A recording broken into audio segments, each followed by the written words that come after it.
What's going on, you guys? Raider Nation. Coaster finally talking about the Oakland Raiders. It's been a while, it's been months. I'm back from hibernation. So the Raiders season has kind of just creeped up on me. I haven't really paid attention to the NFL up close. Yeah, I've been able to check some news here and there, but I don't really count down the days like some of you. With all apologies, football's not my first sport. That being said, the Raiders' last preseason game will start sometime. I won't. By the time you see this, it may have already happened. The cuts may have already happened, and so on. I will say though, I'll just talk about the roster and players and looking ahead, what I think is going to happen. So first of all, obviously Derek Carr, coming back from kind of a disappointing year, so on. It was a bad season to watch, injury and so on. So the Raiders pretty much doubled down on Derek Carr after his extension by drafting some linemen. So Colton Miller comes in on the offensive line. He'll be with Donald Penn, kind of on the opposite side as tackles. And really, to me, that's what the offense is going to hinge on. I'm happy they got a deep threat in Martavis Bryant. That's what they've needed besides Amari Cooper. They need because everybody else after Amari Cooper and Bryant, they're all possession receivers. You need that one guy that can be a deep threat. We know Bryant can do that. Tight ends are okay. I mean, I just hope Jared Cook hangs on to the ball and so on. It's whatever. But the offense is going to hinge on Colton Miller. Okay, it's that simple. If he does well and he can pass protect, then the offense is going to do a lot of wonders. But running back, I'm not too worried. I think things are going to be okay there. I will say, Chris Warren, if he was cut already by the time you hear this, I thought he did a good job to get a job, to make the roster and so on. At minimum, he could be one of those gunners on special teams. But I will say, I was pretty impressed with what I saw from him. But Colton Miller looked raw. We're not going to know what the heck he's going to be.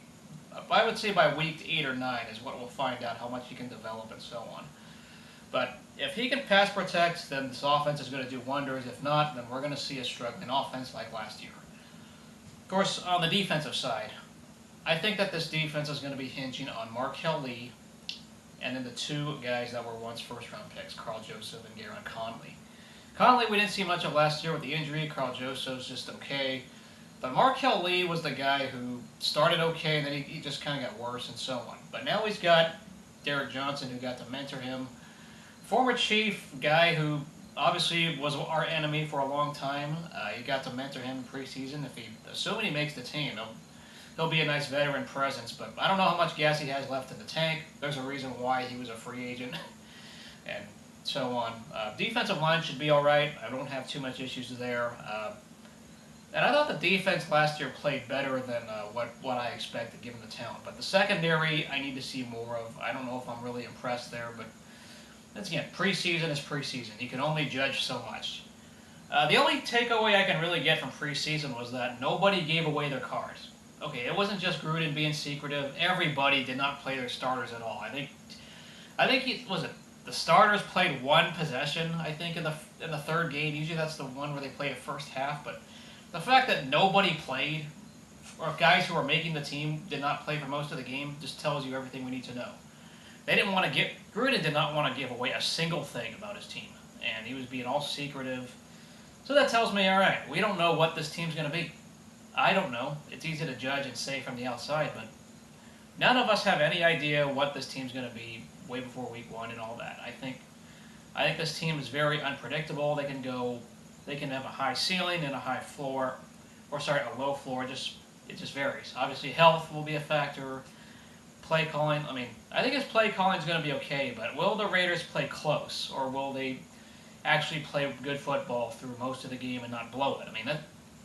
That's what I think of with Gruden, is that he played all these close games, and then finally a bunch of close games went his way in his final years. But I remember some 8-8 years where there was mediocrity and so on. Supposedly this roster is more talented and all that, but I still don't know what to think, especially with Markel Lee at the middle linebacker. I don't know what he's going to be. And then, of course, Melon Foe, what a disappointing pick, being injured and all that. That's a real sad story there, being a second-round pick, but it is what it is. Now, of course, there's the other decision, Khalil Mack. That's the big drama that's been going on, trade rumors. Here's the thing. As Raiders fans, we've been tired of this thing called fake news well before the word fake news became a term. We've been dealing with this nonsense for a long time. Some of these reports and stuff. I mean, there's things that are true, and then there were things that are just BS, made up, or exaggerated. I hated the media with the Raiders. When they cover Raiders stories, I gotta be real careful. And yeah, fake news, I think, has really been hitting Khalil Mack. Now, if he does get traded or something, okay, they got it right. But I think this is just a general holdout that any player's gonna do, and who knows? I think he's got 1 or 2 years left with this team. Now, if they can't get a deal, I don't know the whole cap situation, but if they can't get a long-term deal, then I'm sure one thing could happen is that Reggie McKenzie will be viewed as the scapegoat, Mark Davis will let him go, and then John Gruden would have the power like Bill Belichick does, where he can control everything. That's my conspiracy on the whole thing with Khalil Mack. I do think Mark Davis is being a little cheap on this, but what can I do? I mean, I'm not the guy negotiating this stuff. It's one of those things. It'll be sad. Like, I debated with myself, and a lot of you have probably thought about it when Carr and Mack were drafted and they started establishing themselves. It's like, who are you going to keep? You might not be able to keep them both. That's just how the NFL works. You can't keep everybody, and you might have to only choose one. Well, obviously the Raiders chose Carr with his extension, and potentially that means Mack could be walking. At worst, they could franchise tag him. Now, I know they could reach a deal where they don't franchise tag him, and that brings Mack to the team. But obviously we know Mack has been an underpaid player. He wants his deal. I get it. That's part of the business. It is sad. It'll be sad if this is his last year in a Raiders uniform, though, I will say. For all the things he's done, I'm thankful. He's shown that the Raiders can finally avoid drafting bust. He's one of those legit players the Raiders got, and I'm thankful. But I'm still very, very worried about that situation. I do think the media is exaggerating a little bit, but we haven't heard a deal one way or another. I will say, though, some of those extensions in the past, like, I believe Odell Beckham held out for a while. That took him a while to budge. You just hope that the Raiders can get along and so on with Mack, because I know Gruden, new coach, new schemes and all that, that's going to be affecting him. I can only hope, but we'll just have to wait and see, and that's about all I can say there. Now, regarding the competition on the field, the division, I think it's very wide open. The Chiefs lost quite a bit. They lost quite a bit of personnel. Obviously, they got a new quarterback who has struggled in preseason, but I'm not going to know what to think there. They have what it takes to be mediocre, but I don't think they're the clear-cut favorites of the division. Broncos, mediocre. They're also a team that has shown they can look okay with the right personnel, and they had a decent first-round pick. That was a Chubb on paper, but who knows what Keenum's going to be as their quarterback. That is a team that can go 500. And then there's the Chargers, who I think is has the potential to do a lot of the damage this year. They're the team that's got to play 16 road games. I still have issues saying LA Chargers, but they're the team that had a very good second half to last year, and if they learn to win their close games, things have gone right. Like, they've been struggling with mediocrity as well, and there's always these close games. They've had either a close win or a close loss, and they lose in back-breaking fashion, but they finally had a run. They have some foundation, and they have the potential to do something, but the Raiders should be right in the hunt. I think this division, for the most part, is up for grabs. Nobody has really proven anything among the current 4 teams. I mean, yeah, the Chiefs and Andy Reid have history of winning a little more, but given their roster, they're going to have to make some adjustments. The Raiders, of course, have Derek Carr. Some people are very high on him, and as we know, if the team is healthy and the close games go their way, the Raiders, I think, can go 11-5 at best. That's if the close games go their way. At worst, if injuries happen, of course, they're going to have a bad record. So could they go, I'd say, as high as 11-5 and as low as 6-10. So I'll go right down the middle and say 9-7. I think 9-7 would be a realistic goal, but I want to get in the postseason. It's one of those things when you see all this futility with the Raiders, and being a fan of them, it's been annoying. That's all I've ever dealt with is futility. This team hasn't had a winning record except once since 2003. That's annoying. Yeah, I'm tired of the whole futility thing. I want to win. I'm impatient. I'm greedy, and all that. So for me to say this is a successful season, it would have to be getting to the postseason and winning a game in that playoff. Winning a playoff game would be my version of success. But that's just my expectations. I think this team has what it takes. Given how vulnerable the division is, and how potentially John Gruden can turn this team around. But we don't know. I don't know what this team is.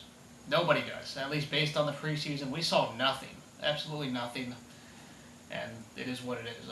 Now, once again, I've been very apathetic with the league as a whole. I haven't tracked them from top to bottom. I know there's been a lot of stuff going on, especially with the whole anthem controversy. That was sparked up at the end of last year, and really when the Raiders were divided in that Redskins game, like that's where my passion for the team disappeared.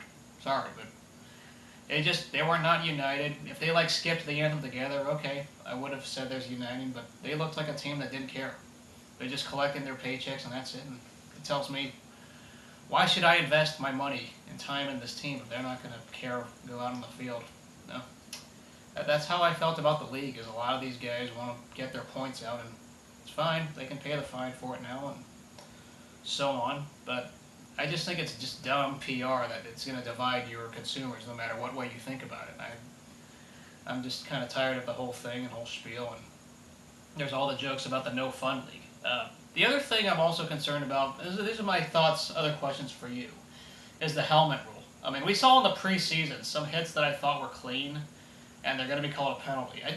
I'm just hoping that this does not affect a Raiders game where it's a third down and then there's that penalty. Like, my life as a Raider fan, I've gotten so used to waiting 5 seconds after a good play to make sure it counts, because I'm always used to seeing a flag. Oh, flag. Oh, there's a personal foul. Oh, there's a defensive holding. Like, I'm so used to that. And I could see more of that with this new rule. Now, if the referees and the rules are consistent everywhere, then fine. I don't think there's going to be that Raider bias day stuff is over. But I'm going to be really annoyed just around the league if some of these guys are flagged and they get a clean hit, because the helmet rule is going to screw a lot of things up. I think the quality of the product is going to go down if this rule is truly enforced when you read the context. I'm going to be frustrated. I don't know what to think about that rule. It doesn't look good based on what we're seeing in the preseason. So, once again, let me know what y'all think about this season and the Raiders, what you have and thoughts. I'm just going to be watching. I'll be recapping each game.